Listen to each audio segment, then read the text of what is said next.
بسم اللہ الرحمن الرحیم۔ شہروں کے شہر بغداد کی پررونق شاہراہوں پر زندگی اپنی مخصوص گہما گہمی سے رواں دواں تھی۔ لوگ اپنے روزمرہ کے معاملات میں مصروف تھے، بازاروں میں خرید و فروخت جاری تھی اور گلی کوچوں میں لڑکے کھیل رہے تھے۔ اچانک ایک شور اٹھا، چاروں جانب ایک ہلچل سی مچ گئی۔ لوگوں نے وہاب کو دیکھ کر انگلیاں دانتوں میں دبا لیں۔ وہاب بن عمرو بچوں کے ہجوم میں بچہ بنا ہوا دیوانوں کی سی حرکتیں کرتا ہوا بالآخر ایک ویرانے مان پہنچا اور بچوں کے ساتھ ساتھ دوڑ کر ہانپ گیا تھا اور کچھ دیر تھکاوٹ بھی محسوس کر رہا تھا۔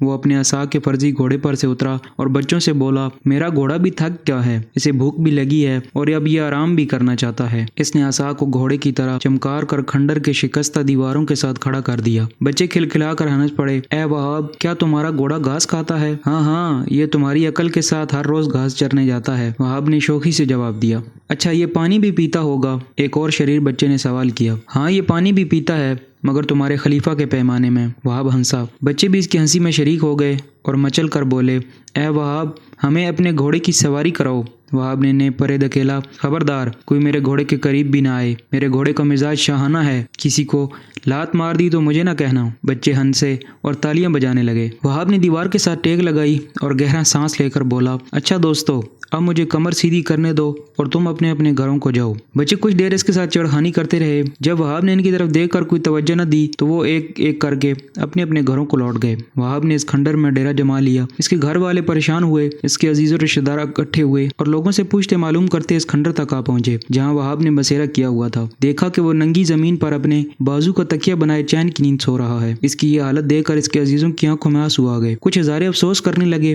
ایک نے جھک کر اس کا شانہ ہلایا، وہاب، وہاب اٹھو، جنون کی اس نیند سے جاگو، آنکھیں کھولو۔ وہاب ہوشیار ہوا اور اس نے نیند سے بری آنکھیں کھول کر اپنے چاروں طرف جمع شناسہ چہروں کو دیکھا جن پر دکھ اور تفکر کی لکیریں تھیں۔ وہ ہمدردی سے اس کی طرف دیکھ رہے تھے۔ کیا بات ہے؟ وہاب نے اٹھ کر بیٹھتے ہوئے کہا۔ وہاب اٹھو، گھر چلو۔ ایک عزیز نے قریب بیٹھ کر اس کی آواز سے گرد جھاڑتے ہوئے کہا، یہ بھی تو گھر ہے۔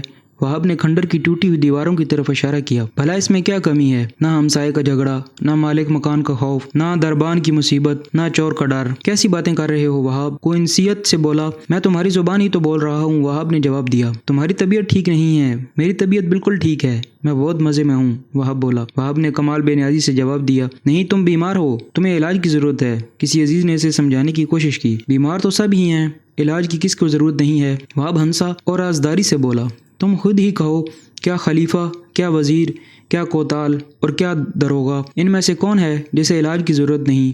ہماری بات سمجھنے کی کوشش کرو۔ یہ جگہ تمہارے شایان شان نہیں ہے۔